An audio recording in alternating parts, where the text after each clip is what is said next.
Assalamualaikum warahmatullahi wabarakatuh. Hamdan syukran lillah, salatan wa salaman ala rasulillah. Qaddimu a'malakum lidaril akhirah, tajidu 'indaha fawzan wa najah.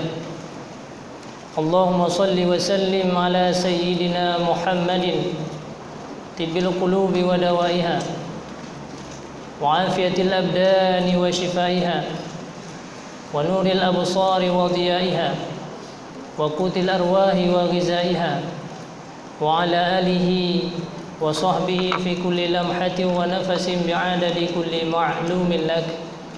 Amma ba'd. Tama-tama marilah sama-sama kita memanjatkan puji dan syukur kepada Allah Subhanahu wa taala yang telah mengumpulkan kita di sini tanpa pernah kita membayangkan, tanpa pernah kita tersirat dalam hati kita di mana kita bisa bersama-sama di sini untuk berkumpul dalam majelis yang dirahmati Allah Subhanahu wa taala. Selawat dan salam sama-sama kita hantarkan kepada Rasulullah sallallahu alaihi wasallam. Beliaulah yang sudah sangat banyak sekali berjuang dalam hidupnya. Perjuangan beliau sangat luar biasa. Pengorbanan demi pengorbanan yang beliau rasakan itu semuanya adalah untuk kebahagiaan bagi kita.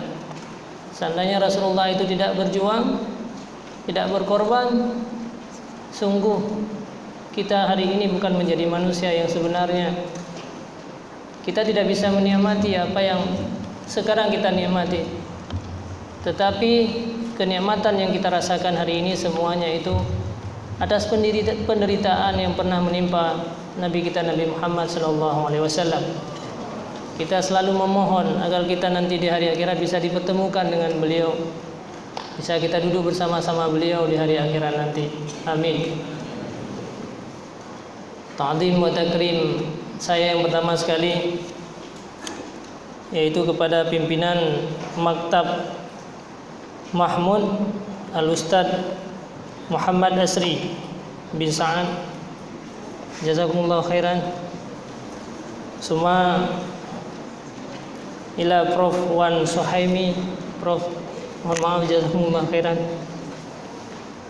Suma kepada para seluruh hadirin hadirat, para santri-santri dan santriwan dan santriwati yang saya hormati dan yang saya muliakan.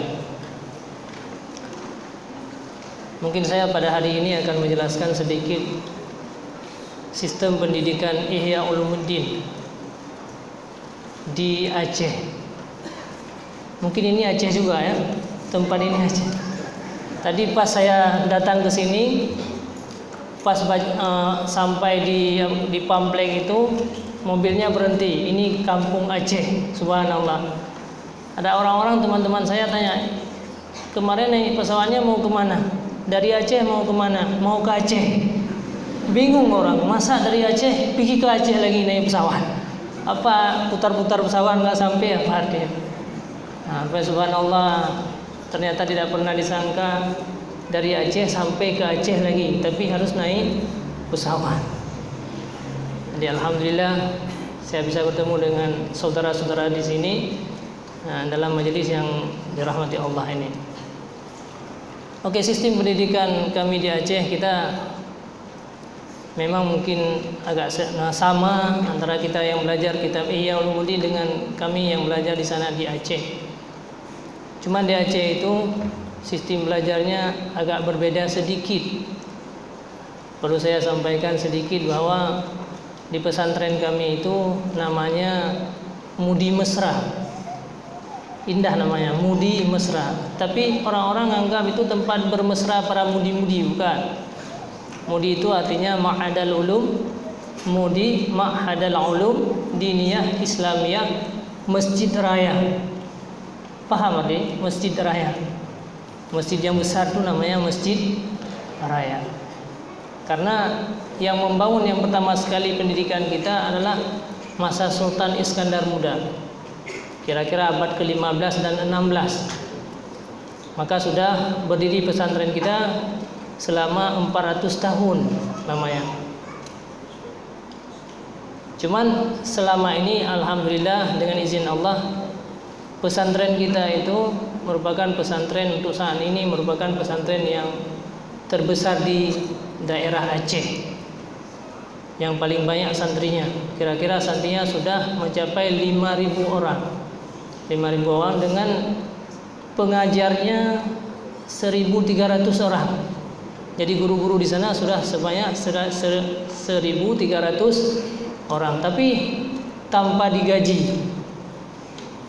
Tanpa digaji. Jadi kami di sana semua para guru-guru itu karena dia masih belajar, terus-menerus belajar. Saya sudah belajar di pesantren itu selama 20 tahun. 20 tahun saya mulai sejak 96 sampai 2003 saya masih belajar di pondok pesantren itu. Karena masih punya guru. Nah, maka alhamdulillah, mudah-mudahan dengan doa kita semuanya Allah memberikan keberkahan kepada pondok pesantren kami bisa bertahan sampai nanti Nabi Isa turun ke sini. Sampai bisa bertahan sampai di hari akhirat nanti. Amin. Jadi pendidikan di tempat kami itu kita sudah sangat mengenal siapa namanya Imam Al-Ghazali itu. Di mana-mana sudah diterangkan tentang sejarah, sirah, pujian para ulama-ulama terhadap Imam Al-Ghazali itu sangat luar biasa. Bahkan di pondok pesantren kami itu banyak belajar kitab-kitab Imam Al-Ghazali. Tujuannya apa? Tujuan yang pertama adalah untuk mendekatkan rohaniyah kita. Mungkin kalau Imam Ghazali hari ini masih hidup, kita ingin berkhidmah kepadanya, kita ingin berbicara dengannya, mungkin beliau tidak punya kesempatan. Apalagi kita merupakan al-fakir yang sangat dhaif, yang dipenuhi dengan segala kekurangan-kekurangan. Makanya kami belajar kitab yang namanya Bidayatul Hidayah yang disyarah oleh Syekh Imam Nawawi Al-Bantani yang namanya Muraqil Ubudiyah. Kita belajar di sana. Tingkat 4 tahun itu sudah belajar kitab Muraqil Ubudiyah. Kemudian tingkat 5 tahun di sana kita belajar kitab Imam Ghazali pula, namanya Minhajul Abidin yang disyarah dengan nama Sirajul Talibin. Sudah 6 tahun di pesantren, baru yang terakhir pendidikan ilmu tasawuf yang terakhir itulah kitab Ihya Ulumuddin.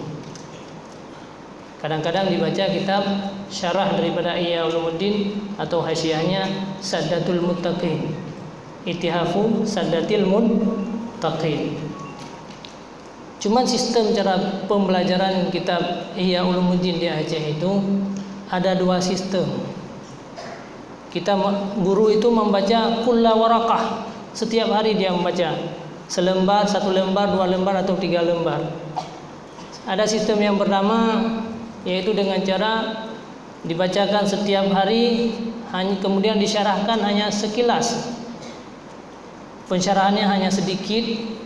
Ini biasa sistem ini lebih cepat tamatnya sampai 3 tahun, 4 tahun. Itu ada sistem yang pertama. Kita baca kitab Ihya Ulumuddin itu kulla warakat setiap hari, setiap waktu. Biasa guru kami itu mengajar setiap subuh jam 6 sampai jam 7:15. Dibaca setiap warakah, kemudian disyarahkan hanya sekilas. Ada sistem yang kedua yang mendalami. Nah, bahkan pelajaran-pelajaran yang lain kami juga demikian, mendalami. Sistem inilah sistem yang sangat disukai. Beliau mengatakan bahwa kita ibarat mengarungi sebuah lautan. Paham ya kira-kira ya? Kita ibarat mengarungi sebuah lautan. Kalau kita berjalan, memang cepat sampai kepada pantainya, akan tetapi isi laut itu kita tidak tahu. Isi laut itu kita tidak tahu. Kita tidak tahu bahwa di bawah laut itu ada gunung. Di dalam laut itu sangat banyak ikan yang berbagai warna, corak warna daripada ikan-ikan tersebut. Maka kalau kita hanya membaca Ihya itu sekilas, kemudian kita menerangkan arti dan terjemahannya, memang lebih cepat khatam, akan tetapi kita tidak mengenal apa yang sebenarnya yang dikandung dalam isi Ihya Ulumuddin. Maka ada sistem membaca kitab Ihya Ulumuddin di Aceh itu dengan mendalami sedalam-dalamnya agar bisa kita mendapatkan permata-permata yang indah. Permata itu tidak ada di permukaan laut, dia harus kita selam. Cuman menyelam itu harus bertahun-tahun, tulis zaman, harus tulis zaman dengan masa yang lama. Kita bisa mendapatkan permata, kemudian kita bisa melihat ikan-ikan yang sangat luar biasa. Nah, itu sistem itu yang sangat disukai oleh para pelajar-pelajar di pesantren kami. Makanya kadang-kadang bisa khatam Ihya itu sampai 10 tahun. Bisa khatam Ihya itu sampai 7 tahun, paling kurang 7 tahun. Per kalimat. Supaya kenapa? Supaya pelajar-pelajar nanti tidak salah dalam memahami isi-isi daripada Ihya. Seluruh ilmu-ilmu yang mendukung ilmu-ilmu alat itu dimasukkan, dipraktekkan dalam kitab Ihya Ulumuddin. Kita ada belajar ilmu nahwu saraf. Maka bagaimana nahwu sarafnya kalimat ungkapan-ungkapan Imam Al-Ghazali itu? Kita bahas. Kemudian tingkat di atas lagi ada ilmu usul fiqh. Karena Imam Ghazali juga ahli usul fiqh. Jadi seluruh apa yang dimiliki oleh Imam Ghazali mencoba kita untuk membahas. Imam Ghazali itu ahli usul fiqh. Beliau mengarang kitab yang namanya Al-Mustasfa. Itu merupakan usul fiqh yang memang sangat luar biasa yang terkandung dalam kitab Al-Mustasfa. Beliau juga ahli ilmu mantiq, ilmu filsafat. Makanya karangan Ihya itu isi-isinya banyak mengandung filsafat-filsafat yang mungkin sangat sulit kita pahami daripada nalar kita yang biasa. Itu harus ada al-basirah, harus ada mata hati yang tergerak. Beliau mengarang kitab yang namanya Mi'yarul Ulum. Pernah dengar? Itu kitab ilmu mantiknya Imam Al-Ghazali. Jadi di pesantren kita itu memilih kita para ulama-ulama tersebut. Kami kalau dalam ilmu nahwu itu banyak mengajar dan belajar kitab-kitab, yaitu yang namanya Alfiyah Ibnu Malik, baca sampai tamat. Kalau kitab Imam Ghazali ada juga yang kitab yang kita bahas di sana adalah kitab ilmul balaghah. Ilmul balaghah. Bagaimana balaghahnya Imam Ghazali, setiap ungkapan-ungkapan beliau. Beliau juga ahli balaghah. Nanti kita lihat satu persatu di mana balaghahnya Imam Ghazali, di mana nahwu sarafnya Imam Ghazali, bagaimana mantiknya Imam Ghazali yang diungkapkan secara filsafat Imam Ghazali yang diungkapkan dalam teks-teks tersebut. Imam Ghazali juga ahli balaghah. Ada ilmu balaghah itu terbagi dalam 3 fan ilmu. Yang pertama ilmu ma'ani, ada ilmu bayan, ada ilmu batin. Maka kita dalami dalam kitab kita ilmu Ghazali itu seluruh fan-fan ilmu yang dipelajari di pesantren-pesantren. Jadi supaya kita terhambat daripada kesalahpahaman. Maka ada banyak tuduhan-tuduhan sekarang terhadap kitab-kitab Ihya Ulumuddin. Kenapa terjadi tuduhan-tuduhan itu? Karena mereka tidak memahami apa sebenarnya isi yang sebenarnya daripada kitab Ihya Ulumuddin. Begitu juga dengan hadis-hadis. Dengan hadis-hadis, pemahaman daripada ulumul hadis ataupun disilakan dengan mustalah hadis. Kita harus mempelajari kitab mustalah hadis. Bagaimana hadis-hadis yang diungkapkan oleh Imam Al-Ghazali? Orang-orang menuduh bahwa ilmu yang disampaikan oleh Imam Al-Ghazali itu adalah hadis-hadisnya hadis palsu, hadis dhaif. Sehingga orang-orang sangat tidak bisa didengar. Kalau hadis dhaif itu nggak bisa didengar. Seolah-olah hadis dhaif itu tidak bisa dipakai sama sekali. Merasa hadis dhaif itu adalah hadis yang benar-benar tidak bisa dijadikan sebagai dasar untuk pengamalan kita. Ini salah dalam memahami dalam pemahaman ilmu-ilmu mustalah hadis. Maka kita pelajari ilmu mustalah hadis itu. Nah, makanya seperti inilah sistem yang kedua yang dipelajari di pesantren-pesantren kita tentang kitab Ihya Ulumuddin. Ini sebagai contoh saya katakan. Misalnya kita Al-Quran, Allah mengungkapkan yang pertama sekali dengan Bismillahirrahmanirrahim. Mungkin kalau kita hafal itu hanya 1 detik sudah selesai. Kalau kita baca juga Bismillah sudah selesai. Tetapi kalau kita dalami itu makna daripada Bismillahirrahmanirrahim dengan seluruh ilmu-ilmu yang sudah kita miliki, dengan ilmu-ilmu para ulama terdahulu, tentu maknanya itu mengandung makna yang sangat luar biasa. Nahwu sarafnya bagaimana, kemudian ilmu mantiknya bagaimana. Makanya di sana guru-guru kami selalu menganjurkan kami untuk selalu mendalami tentang makna-makna yang terkandung dalam ungkapan, apalagi Al-Quran dan hadis, bagaimana balaghahnya. Kalau kita tidak mempelajari ilmu balaghah, tidak membahas balaghahnya Al-Quran, kita tidak menemukan bagaimana sebenarnya ungkapan Allah Ta'ala itu sangat luar biasa balaghahnya. Kita hanya bisa mendengarkan, oh balaghah, tetapi kita tidak membahas di mana balaghahnya, di segi apa balaghahnya. Nah, ini seperti Bismillahirrahmanirrahim. Kalau kita artikan hanya dengan nama Allah yang Maha Pengasih lagi Maha Penyayang. Jadi makanya kami di sana menerapkan bahwa jangan sekedar untuk menghafal. Kalau menghafal Bismillah itu sangat mudah. Apalagi sekarang sudah ada media-media, tinggal klik saja sudah muncul itu.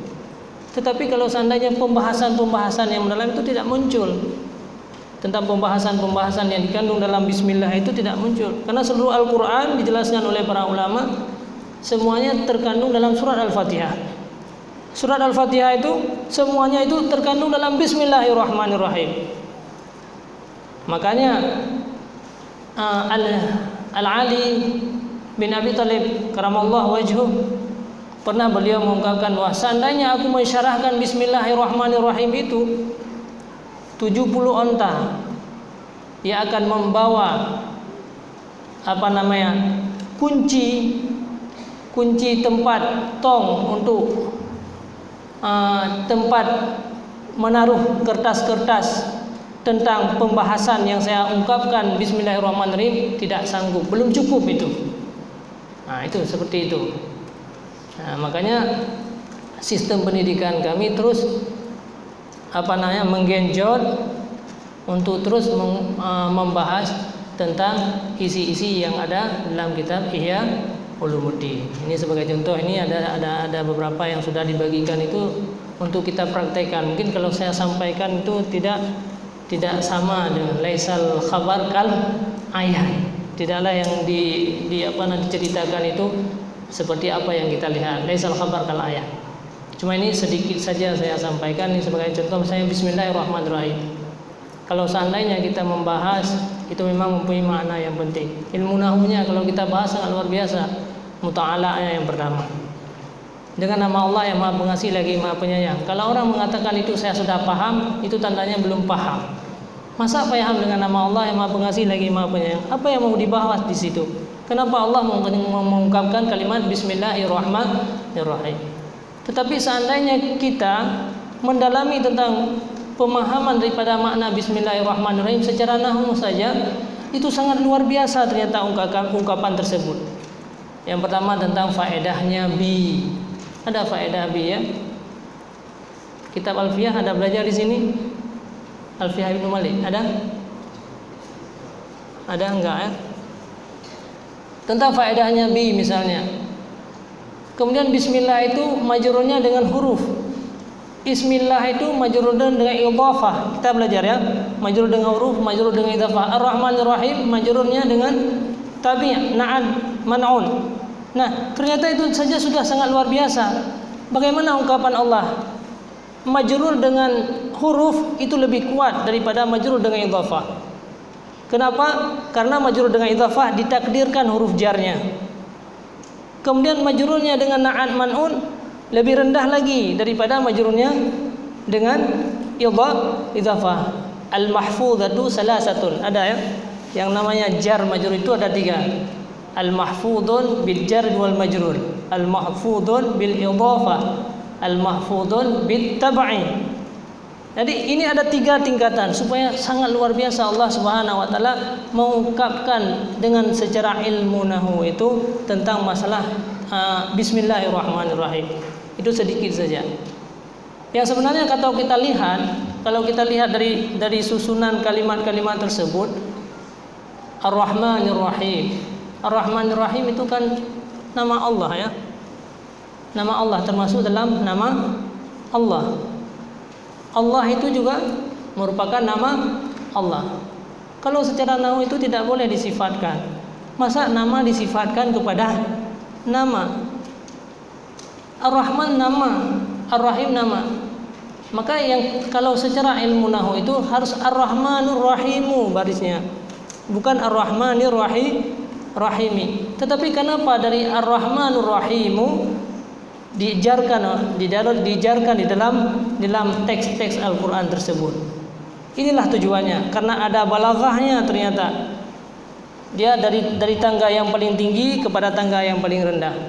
Jadi kalau Ar-Rahmanur Rahimu, yang pertama balaghahnya kurang. Karena kenapa? Karena di situ ada mim yang 2, bismi dengan Ar-Rahmanir Rahimi. Itu sangat luar biasa. Itu sekilas saja saya sampaikan bahwa ternyata kalau kita dalami itu sungguh sangat luar biasa di segi ilmu nahwunya saja. Begitu juga dengan ilmu saraf. Misalnya kita mau membahas apa? Tentang takdir daripada kalimat daripada bismillahirrahmanirrahim. Apa sebenarnya yang ditakdirkan di situ? Misalnya kalau kita menulis mengarang buku muallifu bismillahirrahmanirrahim. Aku menulis dengan bismillah. Kalau kita tidak memahami makna daripada bi tersebut, salah dalam pemahaman.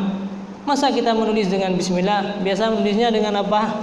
Bir rasas, bil qaf, muallama bil kalam. Biasa menulisnya dengan bir rasas. Biasa menulisnya dengan kalam, dengan pena. Tapi ini menulis karangan dengan bismillahirrahmanirrahim. Itu kalau kita tidak memahami arti daripada kalimat bi tersebut. Makanya Imam Malik dalam kitab Alfiyah disebutkan itu bil basta'in wa an di'u wis'al siki wa mislu ma wa fi wa an bihantiki. Jadi ada faedah-faedah bi yang sebenarnya. Apa yang dimaksudkan di situ? Yang dimaksudkan bi di situ adalah kita sertakan nama Allah itu pada sebuah pekerjaan kita. Aku makan. Menyertai dengan bismillahirrahmanirrahim. Kenapa? Karena Allah itu sangat banyak memberikan nikmat kepada kita, sehingga sudah selayaknya kita untuk bersyukur kepada Allah Subhanahu wa taala. Maka orang yang mengucapkan bismillah, dia telah bersyukur dengan apa yang Allah berikan kepadanya. Begitu juga dengan mengarang, begitu juga kita dengan memulai sesuatu. Makanya hadis Rasulullah, kullu amrin zibalin la yubda'u bismillahirrahmanirrahim fawal aqta', wa fi riwayatin fawal ajza, ay qalilul barakah. Jadi tidak ada diberkahi oleh Allah Subhanahu. Kemudian tentang muta'ala itu apa di permulaan apa di akhir? Kalau di dalam surat Al-Alaq, Iqra bismi rabbika, di permulaan ditakdirkan Iqra. Tetapi kalau kita melihat dalam ayat yang lain, bismillahi majriha wa mursaha, ternyata di ujungnya. Maka ini mana yang lebih afdal? Nah, ini tergantung pada orangnya. Kalau kita orang yang masih mubtadi, kita masih melihat kepada perbuatan kita, maka kita dahulukan perbuatan kita dulu. Aku makan dengan bismillahirrahmanirrahim. Tetapi kalau orang-orang yang sudah tingkat tinggi, orang-orang yang sudah muntahi, dia tidak melakukan sesuatu kecuali dia melihat Allah pada sesuatu yang dia kerjakan itu. Maka takdirnya di ujung bismillahirrahmanirrahim, baru dia teringat kepada pekerjaannya.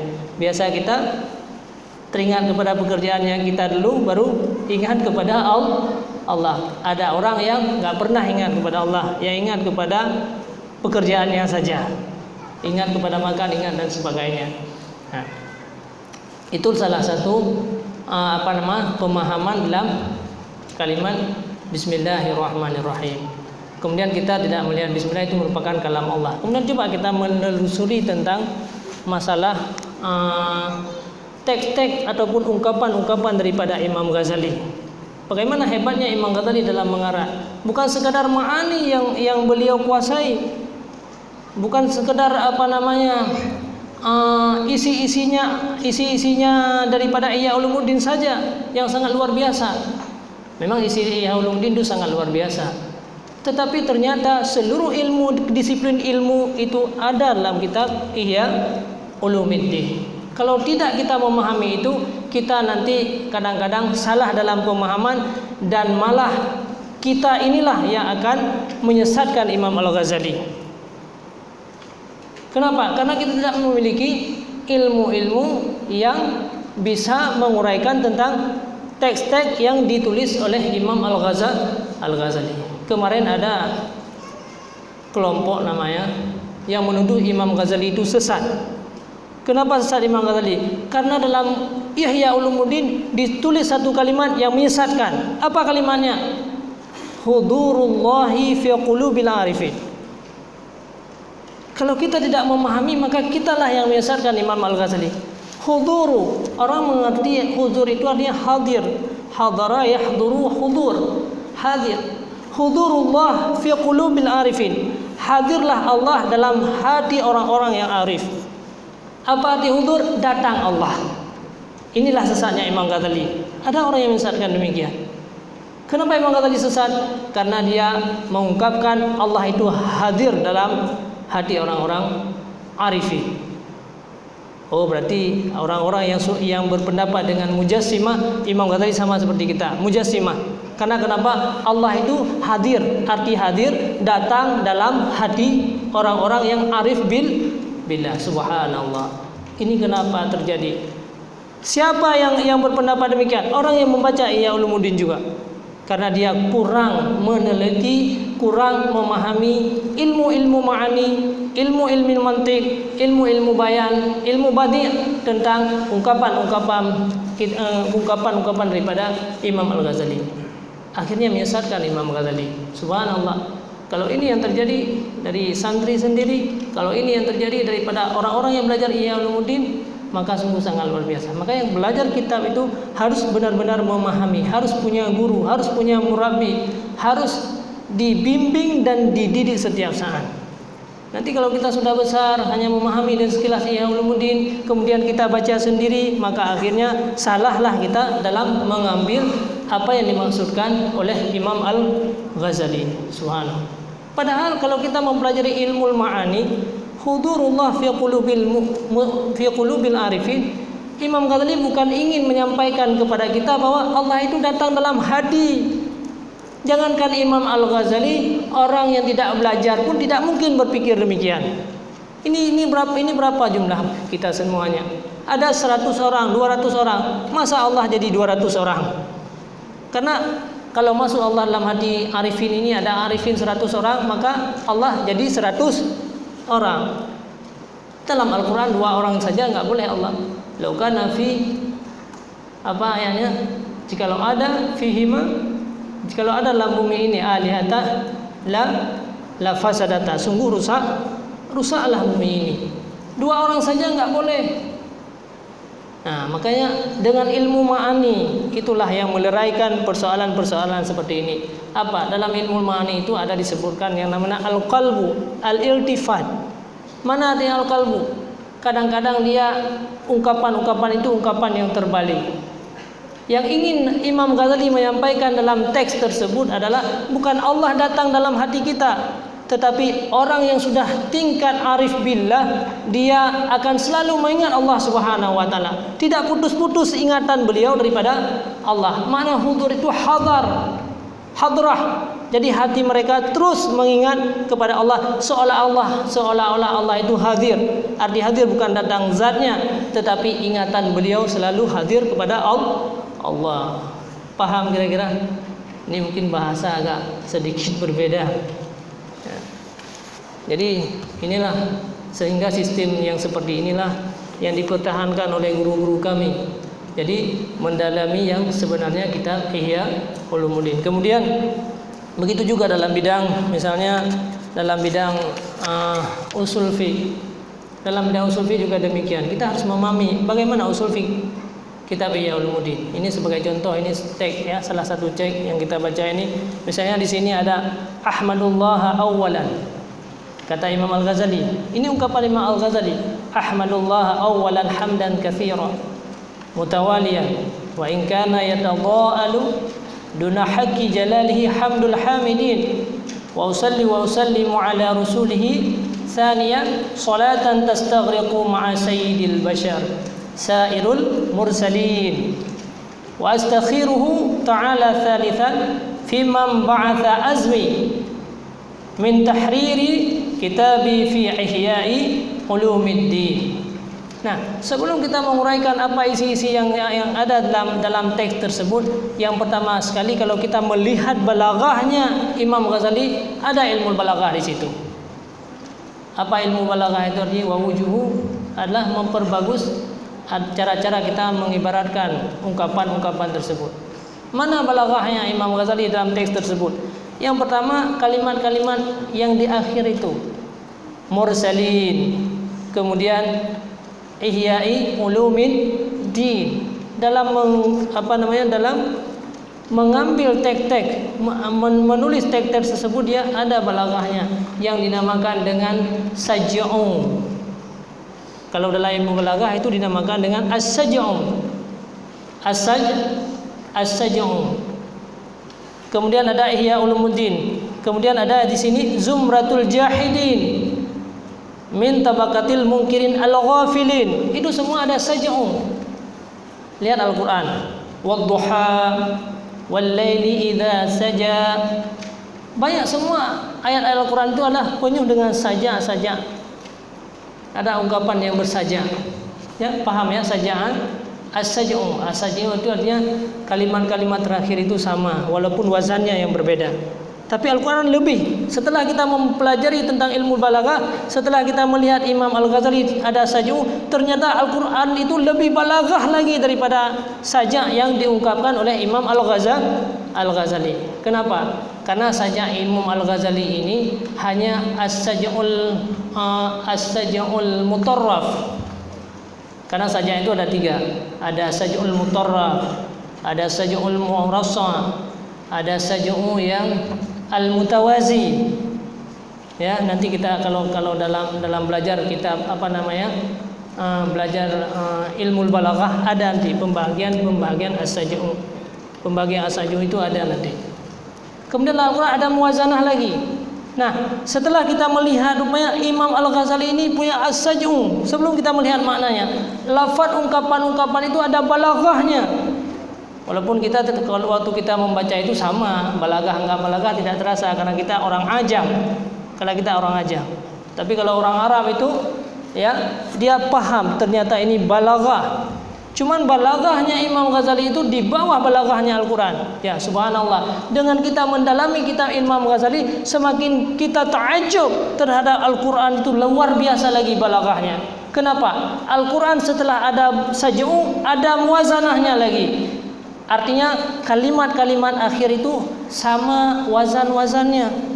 Kalau Imam Ghazali samanya di ujungnya saja, lin, ihya'i ulumiddin, tapi wazannya itu tidak sama. Tapi Al-Quran waz-zuha wal-laili idza saja, sama wazan-wazannya semua. Kemudian kalau kita Imam Al-Ghazali ini tidak termasuk yang lebih ablagh, karena kalimat yang lebih balaghah itu adalah balaghah mutarraf. Paling kurang dia kalimat yang kedua itu sama seperti kalimat yang pertama ataupun lebih daripada kalimat yang kedua. Tapi kalau kita melihat ini teks Imam Al-Ghazali, dia susunan yang pertama ini lebih banyak daripada susunan yang kedua. Biarpun demikian sudah termasuk dalam balaghah.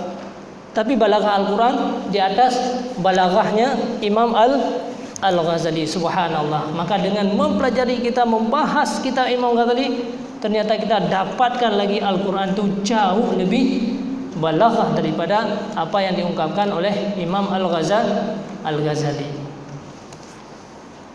Itu kalau kita membahas tentang ilmu balaghahnya Imam Ghazali dalam ungkapan-ungkapan tersebut. Jadi ada as-saj'u di situ.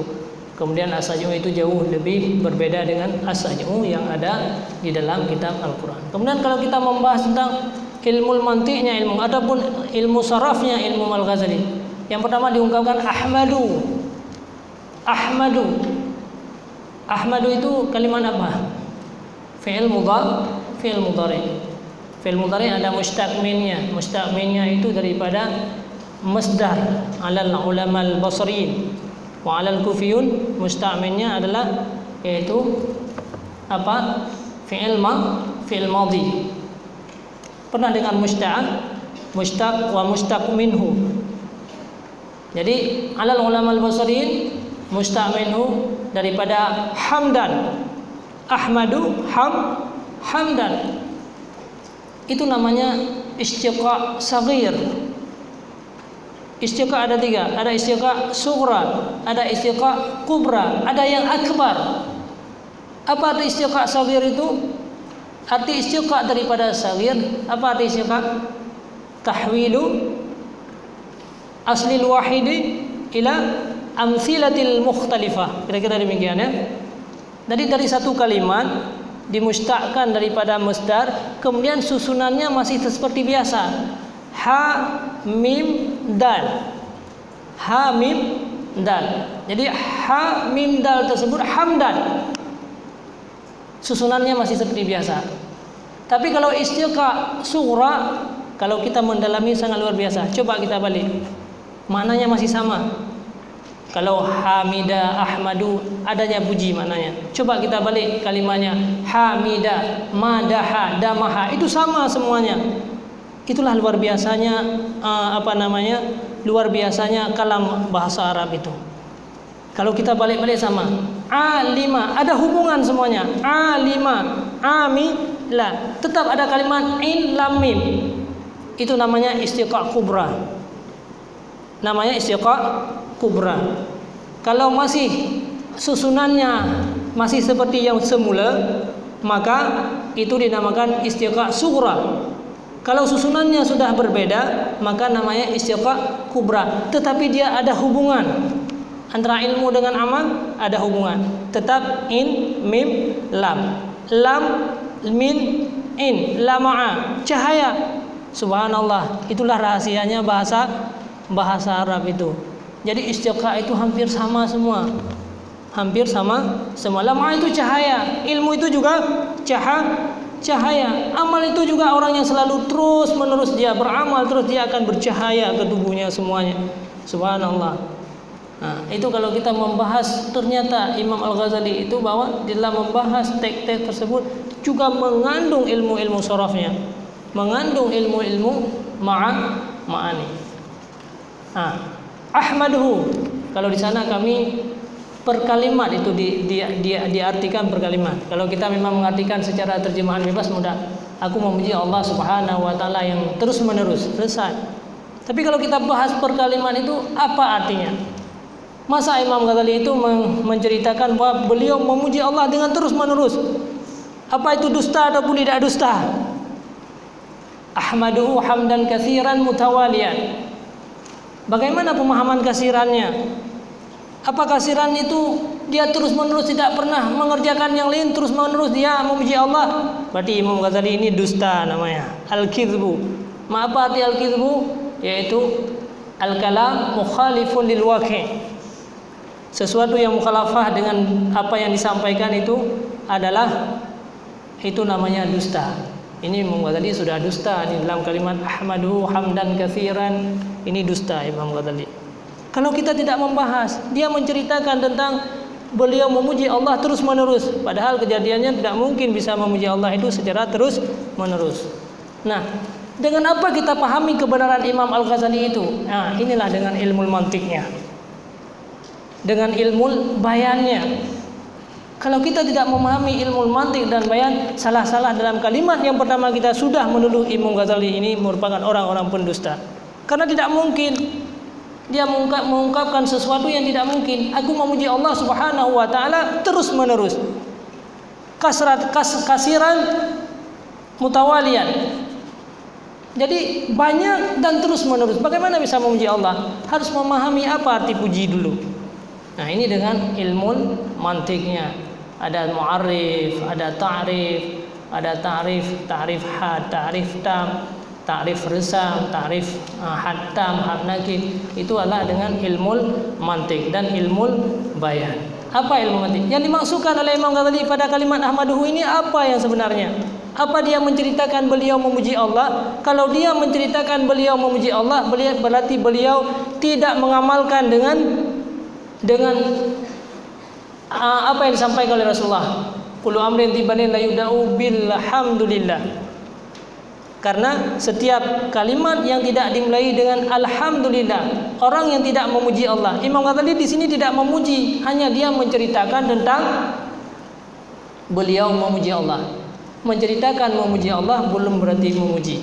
Belum tentu ada memujinya. Ini sinilah kita perlu ilmu bayan. Apa ilmu bayan? Yang dimaksudkan di sini apa maksudnya? Yaitu insya'iyah, bukan bermakna khabariyah.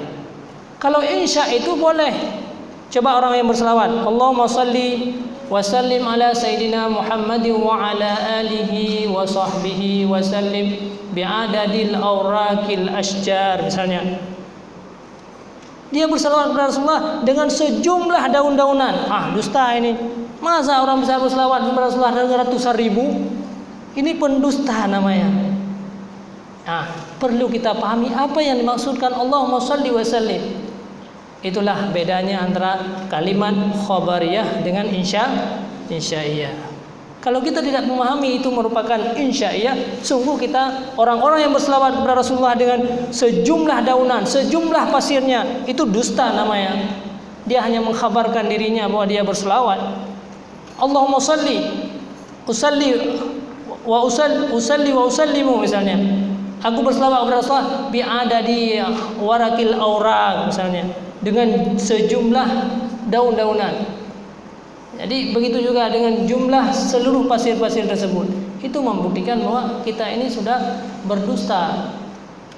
Tetapi dengan ilmu bayan, dengan ilmu bayan. Apa ilmu bayan itu? Yaitu antara khabariyah dengan insya'iyah. Kalau dengan insya'iyah bisa sejumlah apapun bisa. Artinya kita menginsyakan untuk berselawat kepada Rasulullah sejumlah demikian. Memuji Allah Subhanahu wa taala dengan mengucapkan demikian. Artinya khabariyah dengan insya'iyah, kalau kita sudah menyebut ahmaduhu hamdan katsiran, berarti kita telah memuji Allah sebanyak itu. Nah, itu bedanya. Paham ya kira-kira ya? Ada belajar ilmu bayan? Ada ilmu bayan.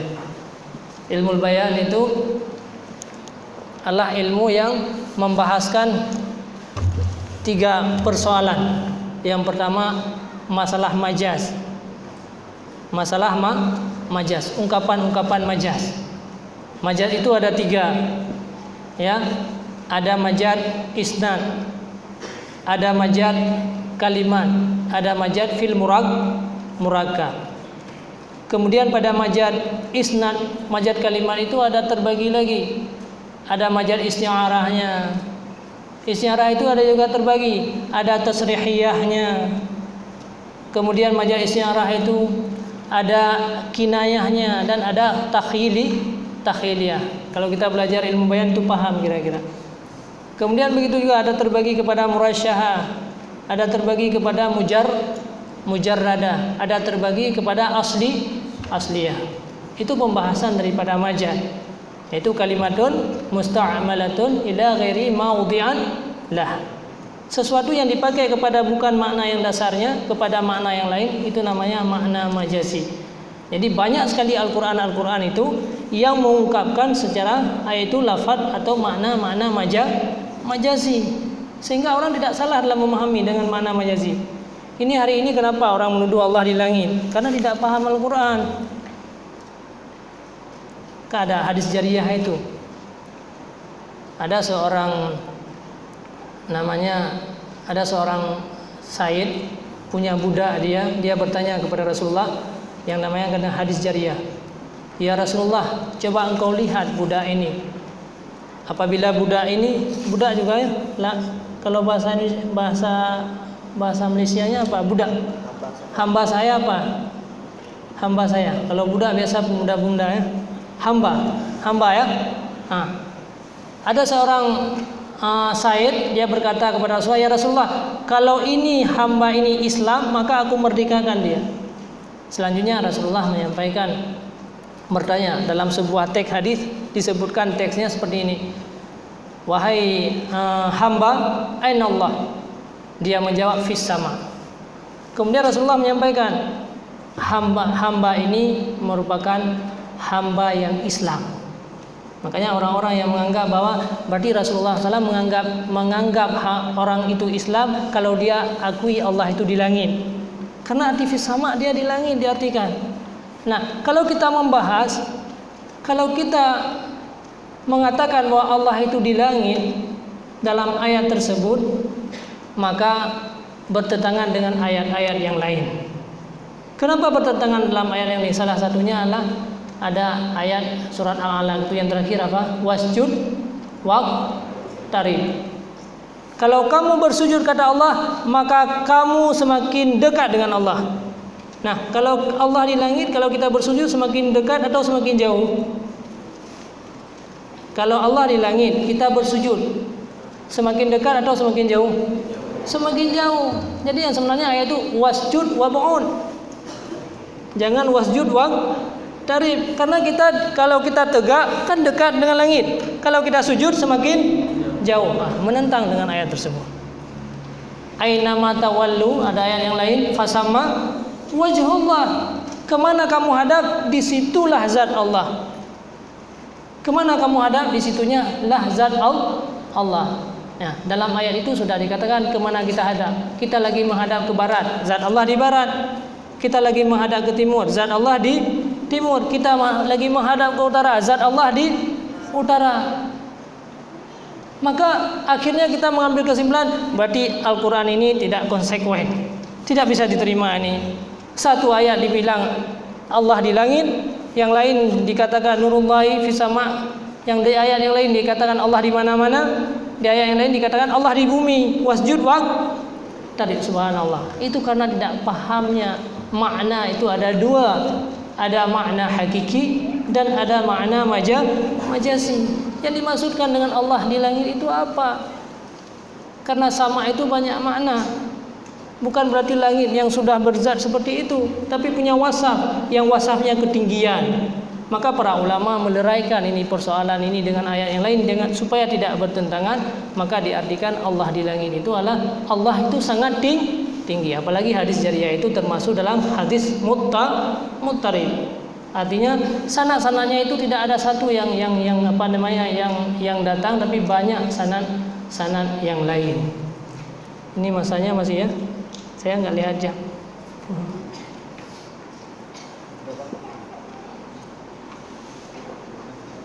Hah? 12.15 ya? Sekarang? Semenit lagi ya? Ya. Boleh untuk bertanya. Karena ini saya ingin langsung ya, maaf ya Ustaz. Jadi kesimpulannya seperti ini sedikit. Nanti kita ada pertemuan kali kedua, saya akan membahaskan tentang bagaimana aplikasinya tentang masalah Ihya Ulumuddin. Ini saya hanya menjelaskan sistem pendidikan di pondok pesantren kami. Sistem pendidikan itulah seperti itu, ada dua cara, ada dengan cara terus dengan cara bagaikan kita mengarungi lautan, tetapi kita tidak pernah melihat ke bawah, tetapi itu yang nampak hanyalah ikan-ikan yang muncul. Tetapi kalau kita menyelam, tapi membutuhkan waktu yang lama, tetapi kita merasa sebuah kelezatan dan sebuah keindahan kita dalam kita mempelajari. Jadi makanya sistem kami itu dalam membahas Ihya Ulumuddin itu dalam segala fan-fan ilmu yang telah dipelajari. Jadi yang paling rendah ilmu nahwu was sharaf, kemudian dari ilmu usul fiqh dengan ilmu mantiknya. Kami di sana ilmu mantik belajar kitab Abdurrahman Al-Akhdari, yaitu Mandhumah As-Sulamun Nawraq dengan syarahnya As-Sabban Malawi. Kemudian ada syarahnya Asy-Syamsiyah. Juga ilmu badi'. Ilmu badi' itu yang dipelajari di pesantren itu Al-Jauhar Maknun. Kemudian ada juga dipelajari kitab Syuruhut Talkhis, tapi Syuruhut Talkhis tidak dibaca, yang dibaca adalah Jauharul Maknun. Jadi dengan seluruh disiplin-disiplin ilmu Imam Ghazali itu, yaitu kita aplikasikan di dalam teks-teks Ihya Ulumuddin, supaya kita jangan menuduh tentang kesesatan Imam Al-Ghazali. Satu lagi yang teringat saya, bidang fikih. Bidang fikih juga demikian, tidak ada berseberangan antara Imam Ghazali dengan yang lain. Contoh, kita dapatkan dalam kitab Ihya Ulumuddin, kalimatnya adalah Imam Ghazali mengatakan fi babil khusyu'i istiratul khusyu'i fi shalah. Imam Ghazali menyampaikan bahwa syaratnya sembahyang itu khusyuk. Nah, subhanallah, kalau itu menjadi syarat, sungguh banyak orang yang tidak sah salatnya. Karena makna syarat apa? Ma lazima min wujud ma lazima min adamihi adamu. Sesuatu yang bila dia tiada, maka tidak sahlah salat. Wala yalzamu min wujudihi wujudun wala adamun li zatihi. Itu namanya syarat. Kalau dia tidak ada, maka tidak salah. Ini mungkin banyak orang yang tidak sah kalau disyaratkan khusyuk dalam sembahyang. Kalau kita mensyaratkan khusyuk dalam sembahyang, tidak sah salat. Akhirnya termasuk ini, syarat ini termasuk taklifu malam yutak. Artinya mewajibkan sesuatu yang tidak sanggup. Bahkan Rasulullah SAW pernah mencoba siapa? Yaitu Ali bin Abi Thalib.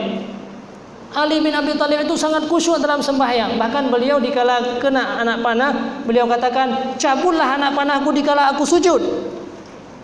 Kalau lagi sujud dicabut anak panah, mungkin kita udah rusak sembahyangnya, nggak jadi lagi sholat. Sayyidina Ali saja yang begitu khusyuknya beliau dalam sembahyang sudah pernah dicoba oleh Rasulullah. Rasulullah bertanya, siapa di antara kalian yang sholat khusyuk? Saya berikan sebuah baju. Tunjuklah tangan Imam Al-Ghazali, diceritakan. Oh, siapa? Tunjuklah tangan Ali bin Abi Thalib. Saya Rasulullah. Akhirnya khusyuk sekali Ali bin Abi Thalib, dia sembahyang. Di akhir hampir salam, beliau teringat tadi janji dengan Rasulullah, baju apa itu? Baju besi atau baju apa? Akhirnya setelah selesai salam, Rasulullah bertanya, bagaimana Ali? Tidak mungkin ya Rasulullah, karena di akhir salat saya tadi ada teringat juga, ternyata tidak khusyuk semuanya. Nah, itu Sayyidina Ali, dia dari pertama salat khusyuk sampai di akhirnya saja enggak khusyuk. Tapi kalau kita dari pertama enggak khusyuk sampai akhirnya enggak khusyuk. Ada yang orang enggak sempat salam, udah berangkat, tadi habis di jalan baru teringat ada salam tadi apa enggak. Subhanallah, ya. Nah, kira-kira demikian. Makanya bagaimana juga pengertiannya dalam kitab Ihya Ulumuddin itu disebutkan adalah fi babil khusyu'i istiratu shalah. Jadi pada bab khusyuk itu merupakan syarat daripada sahnya sembahyang. Ya. Khusyuk itu merupakan syarat sahnya sembahyang. Sedangkan para ulama ijma' para ahli fuqaha dia tidak sependapat dengan demikian, karena mereka ijma' khusyuk itu bukan merupakan syarat, akan tetapi itu merupakan sunnah atau sebagai tambahan. Ternyata kalau kita melihat hal tersebut, kita harus membahas bagaimana yang dimaksudkan oleh Imam Al-Ghazali itu. Maka ada sebagian ulama yang meleraikan persoalan ini. Kalau kita tahqiqkan dengan hukum-hukum fikih itu, maka ternyata yang dimaksudkan oleh Imam Ghazali itu bukan semuanya. Karena tidak mungkin Imam Ghazali mewajibkan sesuatu yang tidak mungkin dikerjakan oleh hamba Allah ini. Apa artinya? Yang penting ada khusyuknya dalam seluruh sembahyang. Jadi as-shalah itu jangan dipahami kullu salatin, kullu juz'in minas shalah. Nah, ini sini daripada ibarat yang saya sampaikan. Diibaratkan as-shalah. Tetapi kalau as-shalah itu diibaratkan, bisa kita memahami bahwa itu yang merupakan kullu juz'in, seluruh salat, ataupun ba'du salah. Ini dengan ilmu mantiknya ini selesai. Mana ilmu mantiknya? Yaitu tentang hukum itu ada secara kulliyah, ada secara kullu, ada secara juz'iyah, ada secara juz'u. Maka yang dimaksudkan oleh Imam Ghazali itu adalah sebahagiannya kita harus khusyuk. Kalau sebahagiannya harus khusyuk, orang lain juga sependapat. Karena tidak mungkin kita tidak khusyuk dikala kita takbiratul ihram. Kalau orang tidak khusyuk di kala takbiratul ihram, berarti dia tidak teringat salat, makanya tidak sah. Ternyata tidak ada pertentangan antara Imam Al-Ghazali dengan para ulama-ulama fikih yang lain. Nah, kira-kira demikian. Makanya kita harus benar-benar paham seluruh disiplin ilmu yang lain untuk belajar kitab Ihya Ulumuddin ini. Kira-kira hanya itu yang bisa saya sampaikan. Yang sebenarnya Al-Faqih tidak layak untuk menyampaikan ini di depan profesor dan teman sekalian. Mohon maaf ya. Kemudian kalau masih ada luang waktu itu, silakan untuk bertanya. Kita nih fair. Saya nih kesini bukan sekedar untuk memberi, tapi juga banyak yang ingin untuk mengambil supaya untuk lebih sempurna sistem pendidikan yang ada di tempat kita nanti. Ya, kira-kira demikian. Ada yang ingin ditanyakan para adik-adik sekalian? Ada, silakan. Kalau tidak, waktunya pun sudah sampai ya. Jam 12.13 udah tambah 1 menit ya. Boleh ya anak-anak ini bertanya ya. Itu 5 menit ya. Ada? Kalau tidak,